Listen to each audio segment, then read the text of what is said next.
एक बहुत ही समझदार व सफल इंसान ने कहा है कि आज की दुनिया में सबसे बड़ा रिस्क है रिस्क नहीं लेना, क्योंकि रिस्क नहीं लेना ही एकमात्र ऐसा तरीका है जिसमें केवल फेल होना 100% तय है। इंसानी दिमाग और शरीर बहुत ही बड़े काम करने में सक्षम है, इसमें बहुत काबिलियत है।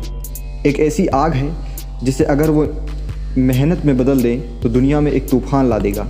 वही अगर वो इंसान किस्मत का अपने आप बदलने का वेट करता हुआ कोई कदम नहीं उठाता है तो उसे हालात कभी नहीं बदलेंगे, क्योंकि उसको डर है कि अगर उसने पूरी जी जान से मेहनत कर दी और मेहनत के बदले में उसको कुछ नहीं मिला तो क्या फ़ायदा इतनी मेहनत करने का। यानी वह रिस्क नहीं लेना चाहेगा, यानी वो जैसा पैदा होगा उसी लेवल में उसकी मृत्यु बूढ़े होकर हो जाएगी।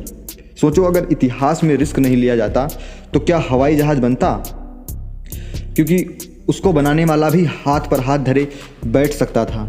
यार, इस काम में रिस्क है। आसमान में ज़मीन पर गिर गए तो क्या होगा, आसमान से ज़मीन पर गिर गए तो क्या होगा। सोचो, अगर मानव इतिहास में रिस्क ना लिया गया होता तो कोई चंद्रमा पर कैसे पहुंच पाता। नाव बनाने वाला भी इंसान डरता होगा कि कहीं नाव समुद्र में डूब ना जाए, उसने भी रिस्क लिया। जितना बड़ा रिस्क उतना ही बड़ा अचीवमेंट। अगर घर पर बैठकर सोच रहे हो कि रिस्क नहीं लूँगा तो याद रखना मेरे दोस्त, तुम जिस पंखे के नीचे सो रहे हो तुम्हें नहीं पता अगर तुम्हारी गर्दन पर गिर गया तो क्या हाल हो जाएगा। रिस्क कहाँ नहीं है। तुम बाइक कितने भी अच्छे से चला लो, भगवान ना करे कि ऐसा हो कि दूसरी की गलती की वजह से तुम्हें कुछ हो जाए। तुम सांस भी ले रहे हो तो उसमें भी रिस्क है।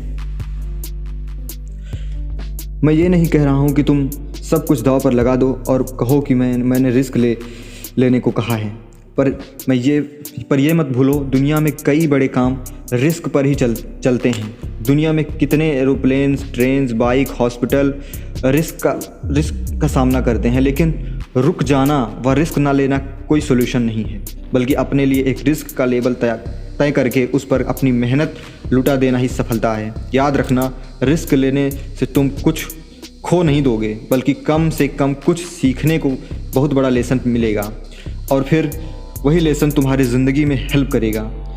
फिर भी अगर मन ना करे रिस्क लेने का तो याद रखना एक फौजी को और उसे देखना